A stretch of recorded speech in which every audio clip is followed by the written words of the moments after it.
Obrigado, Maria Clara. Então, DPOC é uma doença prevenível e tratável, que é caracterizada pela limitação ao fluxo aéreo persistente, em geral de forma progressiva, em função de uma resposta inflamatória crônica nas vias aéreas e no parênquima pulmonar. É uma resposta à inalação a partículas ou gases tóxicos, na grande maioria das vezes, a fumaça do cigarro, né? Partículas e gases presentes na fumaça do cigarro. Né? Então, de forma resumida, é uma inflamação crônica, a gente vai ver que é uma inflamação neutrofílica. Essa inflamação comete principalmente as vias aéreas, é o que a gente chama de bronquite crônica, mas pode também inflamar o parênquima pulmonar, levando ao enfisema. A gente vai ver, são os dois espectros da DPOC. Então, uma inflamação crônica das vias aéreas e do parênquima, secundária à inalação de partículas que estão na fumaça do cigarro. Tá? Essa inflamação crônica, ela vai gerar uma limitação ao fluxo aéreo, daí que vai vir a dispneia, e essa limitação, ela tende a ser progressiva, e ela não é reversível. Então, como não é reversível, a DPOC ela não tem cura.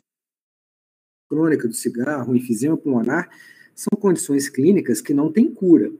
Tá? Mas isso tem que ser colocado de uma forma muito bem explicada para o paciente, porque embora não tenha cura, ela é tratável e o doente melhora.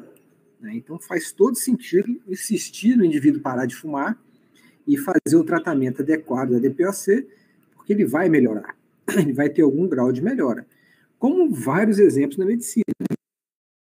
Diabetes não tem cura, cardíaca não tem cura. O que você tem são tratamentos na expectativa de compensar o paciente. Tá bom?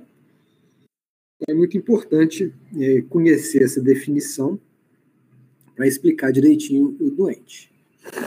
Então aqui, olha, a gente pode ver, essa é uma figura bem interessante, uma ilustração de uma pequena via aérea, um bronquíolo, né? A gente sabe que é bronquíolo porque já não tem mais cartilagem. Enquanto eu tenho cartilagem, eu chamo de brônquio.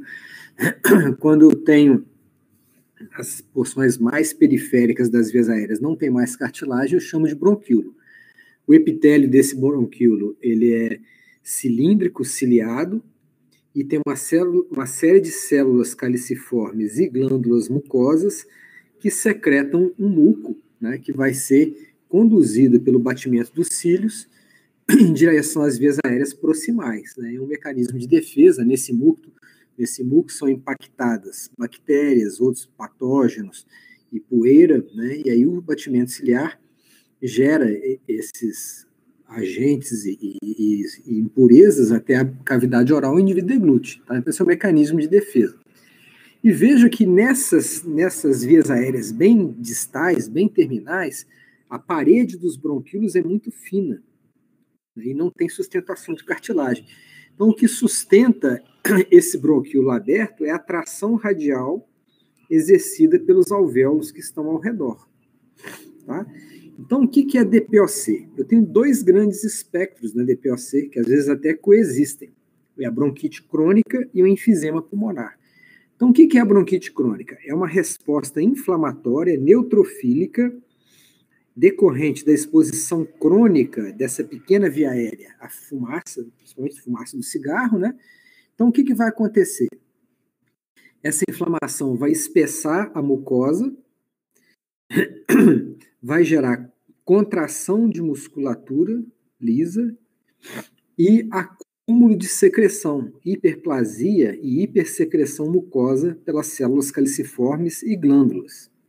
Então, isso tudo em conjunto, o espessamento da parede, a contração do músculo liso e a presença de secreção na luz, isso tudo em conjunto vai fazer com que a diminuição da luz da pequena via aérea, que a luz da pequena via aérea diminua de calibre. Então, isso vai gerar a obstrução ao fluxo aéreo. É por isso que o paciente tem dispneia. Além disso, a inalação crônica do cigarro gera uma metaplasia do epitélio. Né? Então, aquele epitélio que era ciliado, ele vai se transformando em epitélio pavimentoso, né? Epitélio escamoso. É o que a gente chama de metaplasia escamosa. E aí uma disfunção do aparelho ciliar vai fazer com que a secreção que já é produzida em maior quantidade, ela não seja eliminada pelo batimento ciliar.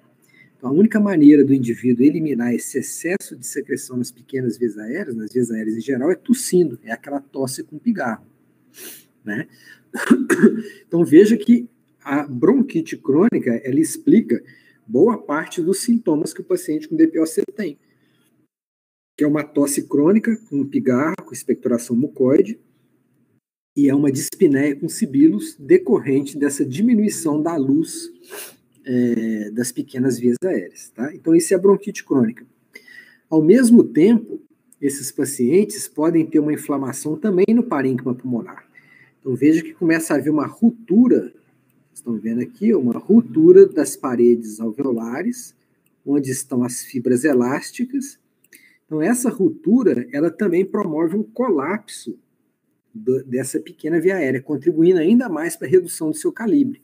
Vocês estão vendo aqui no normal, é a integridade da parede alveolar que traciona a parede dos bronquíolos, mantendo ele aberto. Então, quando eu tenho essas quebras, há um colabamento da luz dos bronquíolos, é mais um fator de obstrução ao fluxo aéreo por redução do calibre.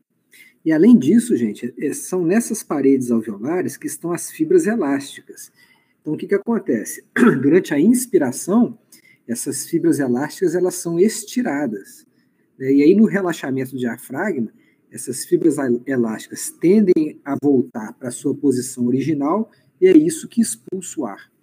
Então, quanto mais eu tenho enfisema, mais eu tenho perda de elasticidade do parênquima pulmonar, fazendo com que a exalação tenha menos força. O paciente tem menos força para exalar o ar e ele vai ficando hiperinsuflado. Tá? Então,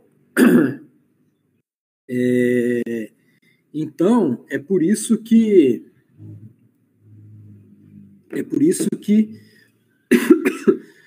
se a gente entender essa fisiopatologia da DPOC, a gente entende toda a sintomatologia.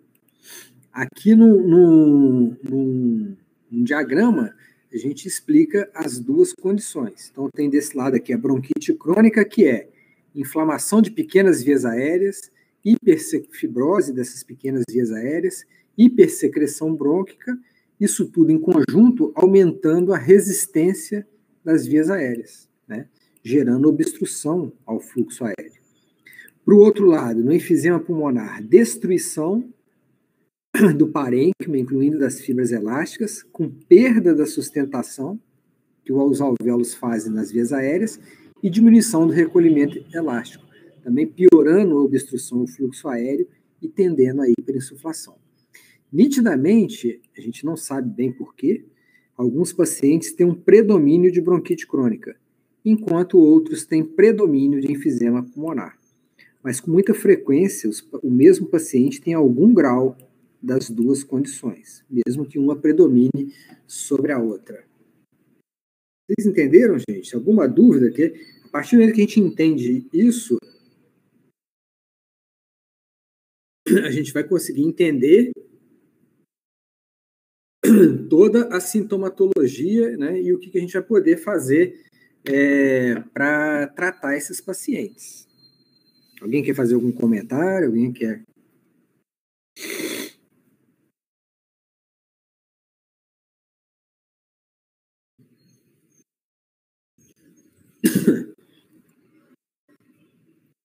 A predisposição a que eu me referi, Patrícia, é uma predisposição para caminhar mais para um lado de bronquite crônica ou de enfisema.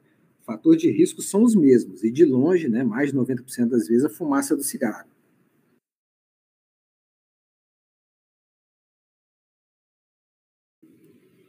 Tá bom?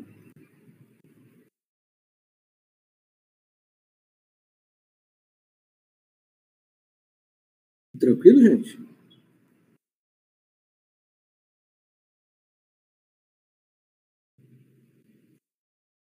Então, tá bom. Aqui só para ilustrar alguns dados de epidemiologia, né?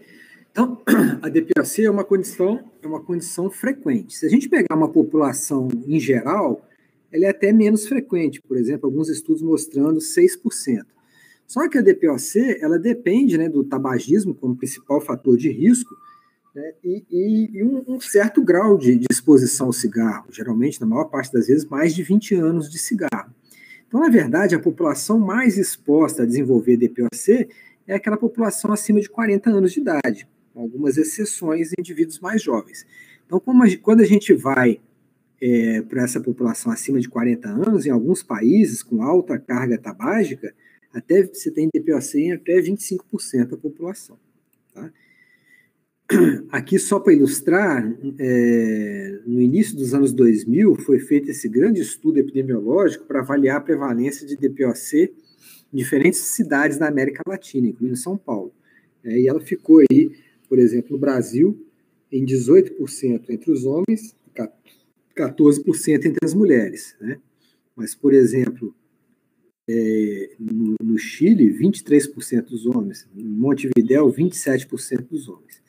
Em todos esses países, uma maior prevalência de DPOC entre homens, isso refletindo um maior tabagismo entre homens em comparação com mulher. Não é que necessariamente os homens são mais expostos, não. É só a partir do pressuposto que homem, pelo menos nesse período aí, fumava mais do que mulher, tá bom?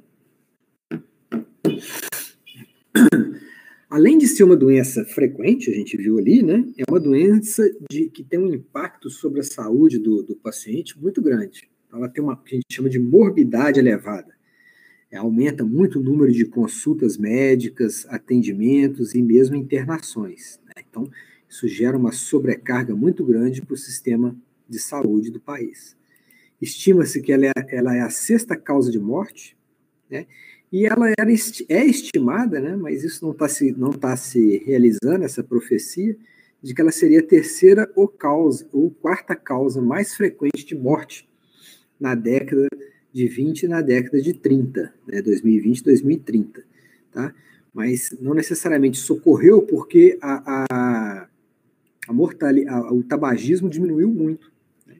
Então, aqui no início dos anos 2000, DPOC era a sexta causa de morte no Brasil, atrás de doenças cardíacas, dos câncer, AVC, causas externas, principalmente violência, e diabetes. Né? E a expectativa era em função disso aqui. Ó. Quando a gente pegava as mortalidades por diferentes doenças desde os anos 1970, nitidamente uma redução das causas cardíacas e do AVC, uma manutenção do câncer, né? E a DPOC vinha aumentando em níveis realmente muito altos, né? Em função, tem que lembrar que a DPOC ela sempre reflete o hábito de tabagismo de 20, 30, 40, até 50 anos antes, né? Que quando o indivíduo, depois de alguns anos fumando, ele vai apresentar DPOC. Então, quando eu falo de mortalidade na DPOC nos anos 90, isso reflete o tabagismo dos anos 70, dos anos 60. Né? E a partir dos anos 2000, no Brasil, um grande exemplo disso, houve uma campanha muito eficaz em termos dos malefícios do cigarro e o tabagismo reduziu muito. Né? Então, provavelmente, a gente vai ver um declínio nos próximos anos dessa mortalidade pela DPOC. Então, a gente foi muito eficaz aqui no Brasil em reduzir o tabagismo. Então, conforme eu já venho falando aí, o tabagismo é a causa mais comum de DPOC, mais de 95% decorrem do cigarro, tá? A ponto de que se o paciente nunca fumou, eu vou até questionar. Claro que ele ainda pode ter DPOC, a gente tem outras exposições, mas eu fico com o pé atrás, né? E certamente a DPOC passa a ser um diagnóstico menos provável daquele doente que nunca fumou. Tá? Tem algumas outras exposições que podem gerar o tabagismo, principalmente a queima de lenha, seja para aquecimento, seja mulheres, geralmente, né, da zona rural, que cozinham com fogão a lenha. Tá? Pessoas que trabalham na queima de carvão, seja, por exemplo, em construção de tijolos, às vezes olarias, né, para fazer telha, fazer tijolo, às vezes tem um alto forno ali com queima de carvão, às vezes um ambiente fechado, isso pode gerar DPOC. E outras profissões que a pessoa inale fumaça, produtos químicos, também pode causar DPOC. Tá? Mas de longe está aqui, ó, 95% dos casos de DPOC é pela inalação da fumaça do cigarro. Principalmente o tabagismo ativo, né? Embora, se a pessoa vive anos a fio com uma pessoa que fuma dentro do domicílio, ela acaba também podendo desenvolver DPOC por um tabagismo passivo. Só para vocês terem uma ideia de ordem de grandeza, foi feita uma pesquisa uns anos atrás entre garçons de bares na época em que podia fumar em bar, hoje não pode mais. Então, ao final de uma jornada de trabalho, um garçom que não fumava, só de estar exposto naquele ambiente fechado com fumantes, era como se ele tivesse fumado 6 a 8 cigarros, numa jornada de 8 horas de trabalho. Então, para vocês terem uma ideia do problema que é isso. Você consegue estimar isso dosando um subproduto da nicotina na urina. Né? Então, você imagina um indivíduo que trabalhava num lugar que podia fumar, fechado, era como se ele fumasse, ao final de 8 horas, como se ele tivesse fumado 6 a 8 cigarros, só naquele período. É muito legal isso no Brasil, né? Eu sou de uma época que eu não fumava, né? Mas podia fumar em aula. Então, você pegava lá num curso de medicina, 10% dos alunos fumavam, 10% dos professores fumavam, então tinha sempre um cigarro aceso na sala de aula. É impressionante. O tempo todo, você entrava no ônibus, ia viajar, tinha um fumante. Você ia no avião, tinha área de fumante, né? A área de fumante era as últimas 4, 5 fileiras. Então, se você ficasse na sexta última fileira, o sujeito atrás de você fumava. Né? Então, era um inferno, né? Para quem não fuma, você acabava tendo esse grau de exposição. Era bem interessante, meu professor de pneumologia e o de cirurgia torácica fumavam. É uma coisa, né? Impressionante como é que isso é. E é interessante, né, gente, como é que a cultura. O que é cultura? Isso era aceito. Ninguém nem questionava pedir o professor para falar para não fumar, pedir um colega seu para não fumar. Seria um fresco, vamos dizer assim, né? Se você pedisse alguém para não fumar perto de você. E hoje isso parece absurdo, né? Maria Clara soltou um credo ali, com razão. Mas vamos fazer uma analogia. Hoje, nós temos vendendo livremente em mercado, em padaria, esses junk food. Então, esses Doritos, Cheetos, essa besteirada que tem aí, que todo mundo sabe que faz super mal, e isso, em função de propaganda na televisão, tem um apelo gigante para a criança. Isso é um crime que é cometido, em termos de pediatria. Então, com certeza, é questão de tempo para isso, com certeza, é questão de tempo para isso no futuro não poder ter. Né? Não vou dizer que não vai poder vender, é igual cigarro. Né? Haverá, pelo menos, isso não poderá fazer propaganda. Você liga lá um cartoon na Sky e tem propaganda de junk food, uma criança. Isso é uma maldade, isso é um crime. Né? Então, a gente ainda tem que evoluir em várias áreas, né? E a gente, como médico, a gente participa disso. Nutricionista obeso, né? E pneumologista fumante, cardiologista fumante, oncologista fumante, e todos nós médicos sedentários, né? Isso também é outra coisa que aí é menos incorreto politicamente, né? Mas nós médicos também deveríamos dar exemplo e não sermos sedentários. Tranquilo? Você é sedentária, Beatriz?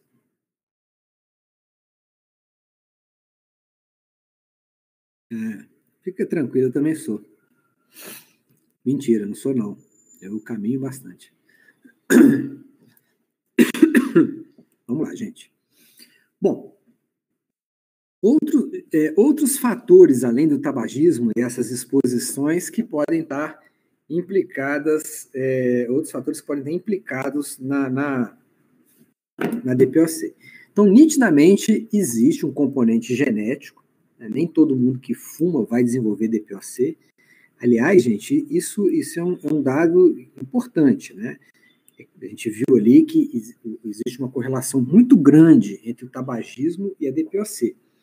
Mas é em torno assim, de 20% dos pacientes que fumam por mais de 20 anos que vão desenvolver DPOC. Tá?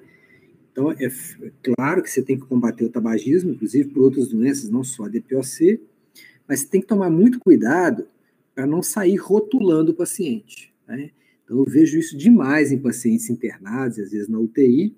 O paciente tem um quadro de dispneia, e a partir do momento que aquele paciente fuma, praticamente estabelece uma relação definitiva de que a causa da dispneia desse paciente é o DPOC pelo cigarro. Nada disso. Claro que a DPOC vai ser uma forte hipótese diagnóstica, tá? Mas eu tenho que investigar, tirar a história desse paciente e avaliar outras possibilidades diagnósticas, tá bom? Não pode você fazer um raciocínio simplista. Fumou, né, e aí, a partir daí, qualquer sintoma respiratório é decorrente desse tabagismo, tá bom? Então, vamos tomar cuidado com isso. E existe uma condição genética, que é uma doença autossômica recessiva, em que o paciente não tem essa enzima, que é a alfa-1 antitripsina, e a falta dessa alfa-1 antitripsina é causa de enfisema muito grave em pacientes jovens e às vezes até mesmo sem um cigarro. Tá? Então, toda vez que eu tenho uma DPOC que eu não estou conseguindo identificar um fator de risco, eu devo dosar essa alfa-1 antitripsina, né, porque pode ser a causa da DPOC a deficiência dessa alfa-1 antitripsina, que é uma condição familiar, uma condição genética. Idade, aqui a idade é complicado da gente caracterizar como na patogenia, né? Porque a idade está muito correlacionado ao tanto que o paciente fumou. Você pega um indivíduo com 20 anos, ele nunca vai ter DPOC, exceto aí pela deficiência de alfa-1 antitripsina, porque não é só pelos 20 anos, mas é porque não teve exposição suficiente ao cigarro, por mais cedo que ele tenha começado a fumar. Né? E também porque a idade, a partir depois que você começa um processo de envelhecimento, depois dos 40, começa os 40 anos, você começa a ter uma perda fisiológica da função pulmonar, um envelhecimento do pulmão. Né? Então, se o paciente começa, isso já aconteceria, só que a gente tem uma reserva funcional. Então, se você não tem uma doença pulmonar, mesmo com esse envelhecimento, você não vai ter sintomas respiratórios. Né? Mas se você já tem, além da idade, a DPOC, aquele envelhecimento vai ser mais sentido sob a forma de sintomas. Desenvolvimento pulmonar, infecção, desnutrição, isso tudo vem em conjunto. Então, se eu tenho uma criança desnutrida, que foi desnutrida, que teve infecções de repetição, o que acontece? Ela não alcança o seu desenvolvimento pleno. Então, ela parte já de um máximo de função pulmonar abaixo do que era esperado. Então, qualquer doença tem um potencial de se manifestar porque ela parte de uma reserva funcional menor. E existe um questionamento se pacientes asmáticos, ao fumarem, têm maior risco de desenvolver DPOC. Tá? Então, todos esses outros fatores que eu coloquei aqui, gente, eles são fatores menores, né? E eles vêm aí, de fato, exceto a deficiência de alfa-1 antitripsina, mas aí ela é muito rara. Todos os demais fatores, eles vêm ali paralelamente ao cigarro. Eles jamais vão ser os fatores principais na patogenia da DPOC.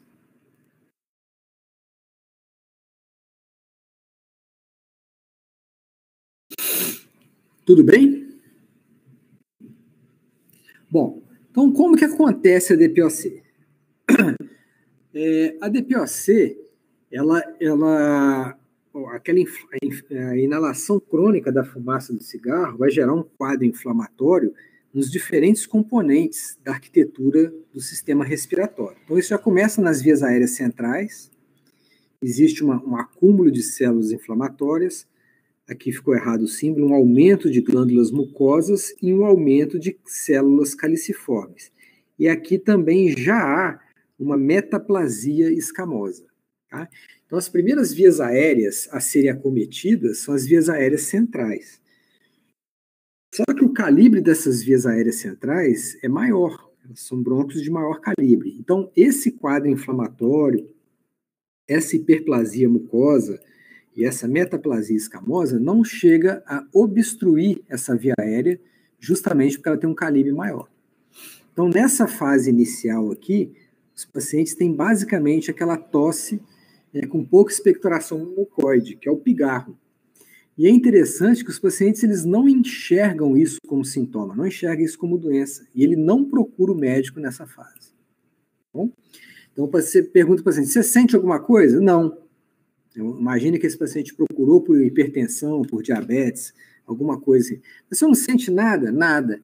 Aí depois, se você insistir muito, principalmente na hora que ele falar para você que ele é um tabagista, você fala, mas o senhor não tem uma tossezinha, não? Ele fala, tem, de manhãzinha eu tenho uma tosse, tuço um pouco, solta um pouquinho de catarro, mas isso é do cigarro, é assim mesmo. Ele acredita que o fato de fumar, né, faz com que essa tosse, com que esses sintomas sejam normais, tá? Então, e é interessante, né, gente, que se a gente conseguisse diagnosticar essa bronquite crônica nessa fase, e o paciente parasse de fumar, talvez eu interrompesse a evolução para uma fase mais avançada da DPOC. À medida que a inflamação perpetua, se estende, ela começa a acometer também vias aéreas pequenas, periféricas. São aquelas de calibre menor que 2 milímetros. Aqui, aquela inflamação crônica e a regeneração com fibrose vai promover diminuição da luz das vias aéreas. O edema da mucosa, a hipersecreção, a contração da musculatura lisa. Então, essa fase é que o paciente começa a ter dispneia e sibilos, né? Então, numa fase um pouco mais avançada, agora ele já não tem só mais a tosse com o pigarro. Ele começa a ter dispneia, uma dispneia progressiva aos esforços, acompanhada de sibilância, justamente por uma resistência, diminuição da luz, aumentando a resistência à passagem de ar por essas pequenas vias respiratórias. Se esse paciente tiver algum componente de enfisema pulmonar, né, aquela inflamação, há uma maior produção de elastase, suplantando as antiproteases, a principal antiprotease é alfa-1 antitripsina, você começa a ter uma destruição do parênquima pulmonar com quebra das fibras de elastina, né? Então você vai ter destruição de paredes alveolares, dos bronquíolos, eles vão colapsar por perda de sustentação e a gente tem perda do recolhimento elástico. Então aquela força de expulsar o ar na expiração diminui e o doente começa a ficar hiperinsuflado, certo? E até mesmo os vasos pulmonares, eles podem começar a ficar mais enrijecidos. Se vocês lembrarem lá da anatomia e da fisiologia de vocês, a circulação pulmonar, os vasos pulmonares, eles são extremamente elásticos. Por isso que eles trabalham com baixa pressão e por isso que o ventrículo direito, ele é fino, parede fina, menos músculo, porque ele vai bombear contra uma pressão muito baixa na artéria pulmonar.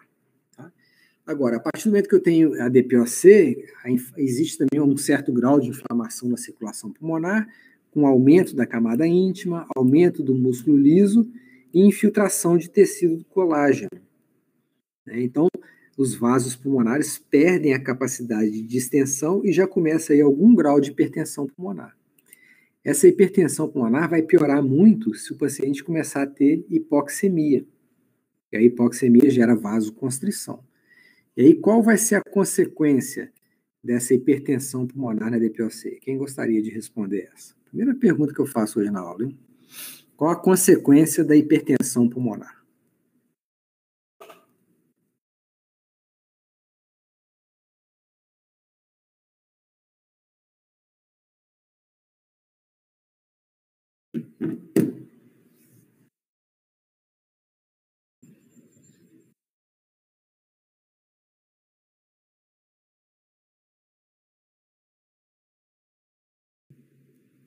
Isso aí, Yasmin, corpo pulmonar. Então, o corpo pulmonar é exatamente isso, né? Falência do ventrículo direito em função de aumento da pressão na circulação pulmonar. O paciente não tem insuficiência cardíaca esquerda, é só o VD que sofre em função da hipertensão pulmonar. A principal causa de corpo pulmonar é a DPOC, função principalmente da vasoconstrição que a hipoxemia causa. Tá? Então, se a gente fizer aqui uma correlação entre as alterações que a gente viu aqui na fisiopatologia, a gente entende toda a clínica da DPOC. Então, vamos lá. Então, naquela fase inicial, ele tem hipersecreção de glândulas mucosas, de célula caliciforme e alteração do aparelho mucociliar. Então, a única maneira que ele tem de eliminar esse excesso de muco é através de uma tosse, que é uma tosse produtiva, tosse com produção de escarro. À medida que ele piora a inflamação, começa a ter inflamação de pequenas vias aéreas, com edema de mucosa, contração de músculo liso, fibrose e a própria hipersecreção, então vai começar a ter limitação ao fluxo de ar. Ele vai ter dispneia, é uma dispneia com sibilos, essa dispneia dificulta ele executar as atividades físicas.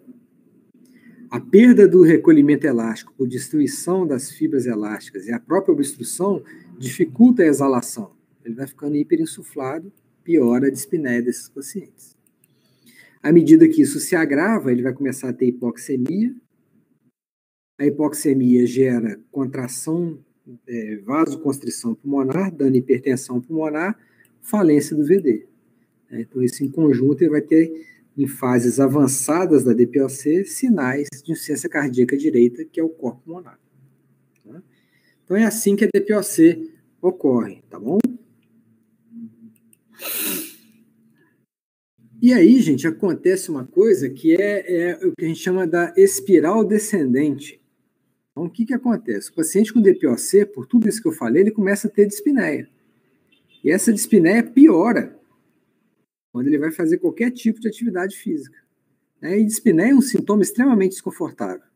Então, para evitar que ele tenha dispneia, ele para de fazer, ele vai se tornando sedentário. Então, é aquele doente que, por exemplo, ele subiu uma escada, num determinado passo, ele andava, ele começa a ter falta de ar, ou ele para de fazer essas atividades, ou ele faz isso muito mais lentamente. E ele vai se descondicionando fisicamente. E o descondicionamento físico agrava ainda mais a dispneia. Então ele vai entrando nessa espiral de piora da dispneia, aumento do sedentarismo, que leva à piora da dispneia. Como é que eu vejo? O objetivo do tratamento da DPOC, gente, é quebrar essa espiral descendente. Então o que eu faço? Eu uso medicamentos para melhorar a obstrução ao fluxo aéreo, para que ele tenha maior capacidade, mas principalmente eu obrigo, eu recomendo, oriento fortemente esse paciente fazer atividade física, para ele não se descondicionar. Então, no passado, aí, você botar aí 30, 40 anos atrás, qualquer doença que o paciente apresentasse, uma das bases do tratamento era o repouso. É isso? Então, você tem um problema de coração, faça repouso. Você tem problema de pulmão, faça repouso. Hoje, a ideia é o contrário. Se você tem um problema, faça atividade física. Claro que você vai fazer proporcional àquilo que você consegue, para você não se descondicionar. Tá?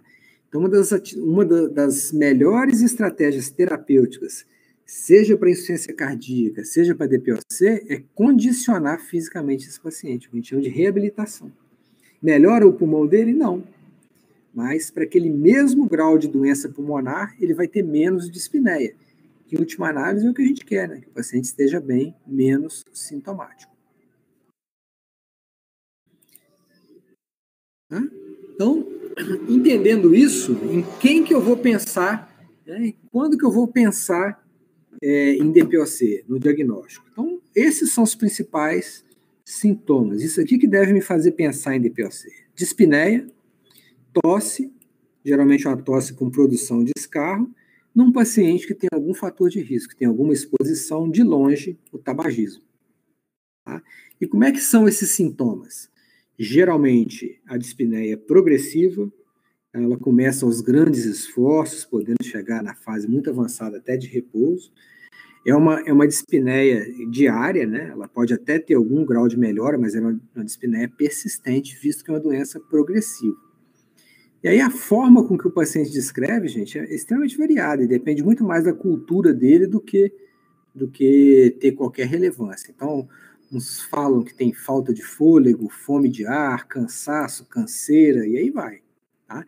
Então, isso tudo, toda vez que o paciente usa qualquer um tipo dessas informações, eu devo considerar a possibilidade de dispneia. Tá?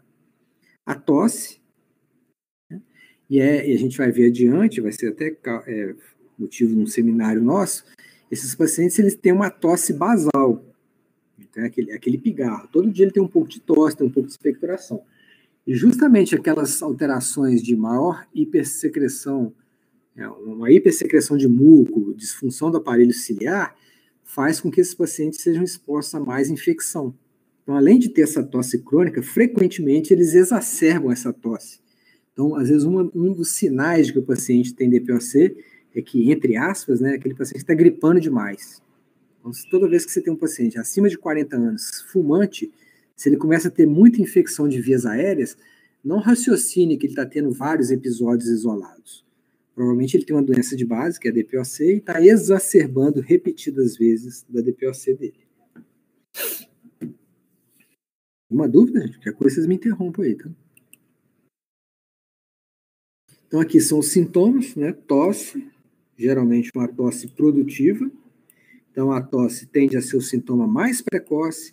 No começo ela é intermitente, mais um pigarrinho pela manhã, mas à medida que a doença persiste, ela vai sendo contínua.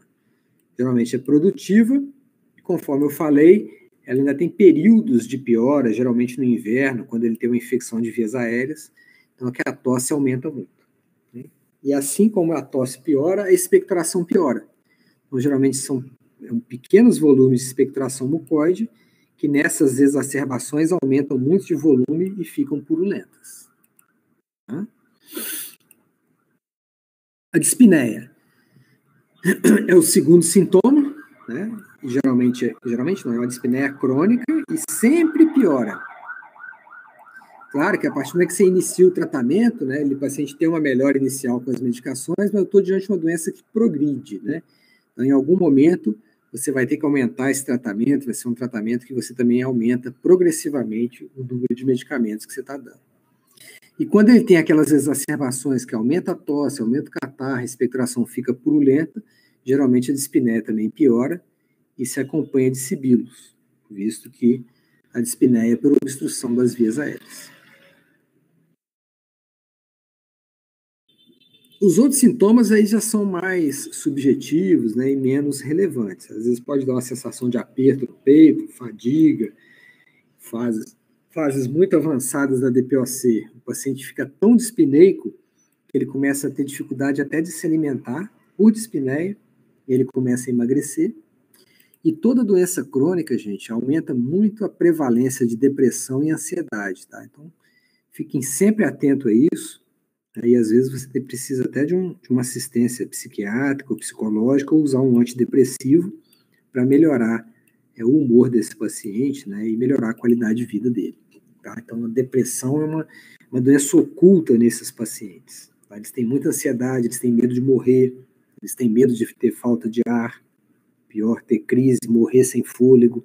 Então, são vários medos, né, que isso vai gerando ansiedade e depressão nesses pacientes, que muitas vezes você melhora muito a qualidade de vida deles tratando, tá?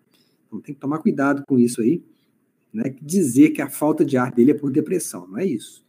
Ao contrário, a falta de ar gera uma insegurança, um desconforto que faz com que ele seja mais deprimido.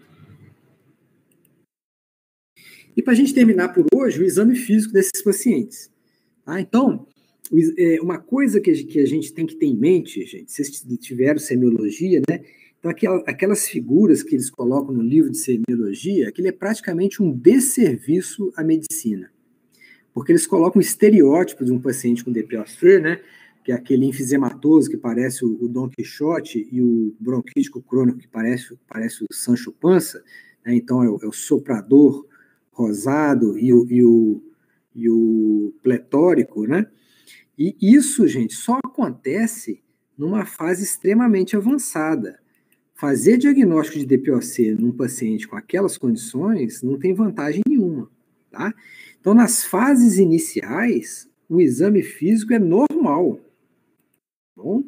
Então, é muito importante eu fazer o diagnóstico de DPOC num doente pela idade, geralmente acima de 40 anos, principalmente 50 anos, num tabagista que tem sintomas leves. Para eu agir aí, principalmente fazendo o tratamento do tabagismo desse paciente. Posteriormente, é óbvio, né, que se infelizmente eu não fizer nessa fase inicial, eu vou fazer no momento em que o paciente já tem alterações no exame físico. Essas alterações, elas ocorrem em função da obstrução, em função da hiperinsuflação e em fases muito avançadas quando ele tiver hipoxemia e falência do VD. Então, fazer diagnóstico aqui, então, não tem. Claro que tem que ser feito se chegar nessa situação, mas eu não tenho que ficar orgulhoso de ter feito o diagnóstico numa fase tão tardia. Eu tenho que me questionar, ou a mim, ou o sistema que viu esse doente, por que não fizeram o diagnóstico antes. Tá? Então, a obstrução ao fluxo aéreo, ela traz um aumento da frequência respiratória, geralmente com um padrão em que a expiração é prolongada, e principalmente sibilos na ausculta. Fases mais avançadas, o paciente pode ter tiragem e utilização de musculatura acessória. Mas a grande marca do exame físico de quem tem obstrução ao fluxo aéreo é a sibilância. Né? Naquela fase que o paciente está com muita secreção, você pode ouvir roncos na ausculta e até crepitações mais grosseiras, pela presença de secreção nas vias aéreas e pequenas vias aéreas. Mas a marca do padrão obstruído é a presença de sibilos. E na hiperinsuflação é aquele tórax em tonel, em que o diâmetro antero-posterior aumenta. Então, em condições normais, a gente tem um tórax achatado, né? O diâmetro antero-posterior é bem menor do que o lateral. Né? O paciente hiperinsuflado ele vai ficando com o tórax arredondado, né? Com essa forma de tonel. E aí a fúrcula external ela sobe, né? E a sua distância até a laringe diminui, é o que a gente chama de diminuição da altura laríngea. Tá? E, às vezes, em fases muito avançadas, ele começa a respirar com os lábios semicerrados, para evitar o colapso das vias aéreas. A expansibilidade é muito subjetiva, né? Mas se eu percuto esses pacientes hiperinsuflados, eu tenho timpanismo, e na ausculta, além dos sibilos, né, que é lá pela obstrução, a hiperinsuflação faz com que o murmúrio seja reduzido. Então, foi o que eu falei, não adianta fazer diagnóstico assim. Né? Então, está aqui um paciente com respiração em lábios semicerrados, super emagrecido. Né? O único músculo que ele tem hipertrofiado é o esternocleido, que é a utilização de musculatura acessória. E aqui um paciente com O2, né, que é aqui é mais o enfisematoso, aqui mais o bronquítico. Um paciente cianótico, que não está aparecendo a cianose, porque ela está com O2 aqui. Mas está com xingoide, provavelmente por uso crônico de corticoide. Tá? Então, claro, se eu pegar um paciente com esse estereótipo, eu vou lembrar do diagnóstico, farei o diagnóstico, mas o ideal é que eu tenha feito esse diagnóstico muito mais precocemente. Né? Aqui eles estão em fases super avançadas da doença. A hipoxemia, ela pode dar cianose, mas a cianose é um sintoma tardio. Então, hoje, gente, o que a gente precisa é oximetria de pulso. O paciente faz parte hoje do exame físico dos sinais vitais, da mesma forma com que você mede a temperatura, você mede a PA, você mede a frequência cardíaca, de frequência respiratória, deve medir a saturação desse doente. Mas agora com a epidemia de Covid, né, em que a gente viu que tem uma desproporção muito grande entre o paciente ter dispneia e estar hipoxêmico. Então é claro que se ele tiver cianose eu vou detectar, mas o correto é fazer a oximetria e medir a saturação periférica de O2. E hipoxêmicos crônicos têm baqueteamento digital, né? Que é isso aqui, uma hiperplasia desse tecido aqui no leito, no local de inserção da unha. Bom? Os pacientes com DPOC têm muitas comorbidades e eu gostaria de chamar a atenção para isso aqui. Os pacientes com DPOC, com muita frequência, têm cardiopatia, seja ela isquêmica, seja ela hipertensiva. E muitas vezes a clínica se sobrepõe. Tá bom? Então, toda vez que vocês tiverem um paciente com DPOC, principalmente se ele não estiver respondendo ao tratamento, além de rever o seu tratamento da DPOC, procure insuficiência cardíaca nele. E o contrário também é verdadeiro. Então, às vezes você tem um paciente com insuficiência cardíaca, no momento inicial ele melhora a dispneia com o seu tratamento, mas depois ele para de melhorar ou até piora. Procure DPOC nesse. É o mesmo tipo de doente, mesma faixa etária, muitas vezes o mesmo fator de risco é o cigarro. São doenças que são tão prevalentes que vocês frequentemente vão encontrar o mesmo doente com as duas. Tá? A gente sempre aprende a fazer um diagnóstico só, mas quando eu tenho doenças muito prevalentes, às vezes elas se sobrepõem. Então, cuidado. Todo paciente com DPOC, ele deve também ser investigado com insuficiência cardíaca E todo paciente com insuficiência cardíaca, se for tabagista, tem que ser investigado para DPOC. Tá bom? Bom, na próxima aula a gente vai falar sobre o diagnóstico. O diagnóstico com espirometria, com raio-x e depois o tratamento. Alguma dúvida, gente? Tranquilo? Então tá bom. Bom, pessoal, a turma que faz raciocínio clínico comigo, a gente já acabou já os casos, tá? Então hoje a gente não vai ter a aula. Eu vou preparar alguma coisa para a semana que vem, para a gente fazer uma avaliação final, não preocupado com nota, mas para a gente fechar o curso de forma oficial, né? A gente começou o raciocínio bem antes do que o curso de pneu, então a gente já terminou já os casos. Então semana que vem a gente faz o encerramento do curso, tá? E a gente segue o curso de pneu. Os temas do seminário, eu vou colocar aqui no chat, vocês vão se dividir em 3 grupos. Em 6 grupos, desculpa.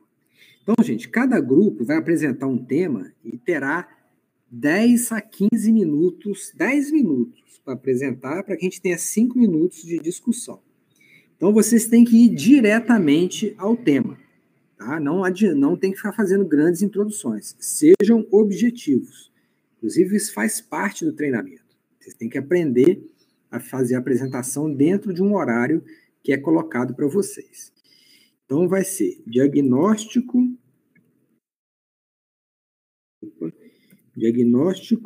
da crise de asma. Tratamento da crise de asma. Diagnóstico da exacerbação de DPOC. E aí, tratamento da exacerbação de DPOC. Diagnóstico de paracoccidioidomicose e tratamento da paracoccidioidomicose. Bom? Sorteiem entre vocês esses temas, que eu acho que são temas relevantes, que a gente não teve aula formal disso. E aí, com isso, a gente discute. A ideia é vocês apresentarem 10 minutos, e aí, em 5 minutos, a gente discute, e ainda sobra aí uns 5 minutos para eu fazer alguma consideração e complementar para que a gente aprenda esses temas. Tá bom? Paracoco, tem um consenso brasileiro de paracoco, que vocês podem tirar daí. DPOC, tem o GOLD, que eu falei para vocês. Asma, tem o GINA, que tem o consenso da Sociedade Brasileira de Pneumologia e Fisiologia. Então, todos eles vocês podem pegar esses consensos principais. Entre vocês mesmos, Juliana, vocês dividem quem vai apresentar. Eu acho que pode dividir a apresentação em 2 pessoas para aumentar a participação de vocês. Tá bom? Então, estamos combinados assim. Alguma dúvida, gente?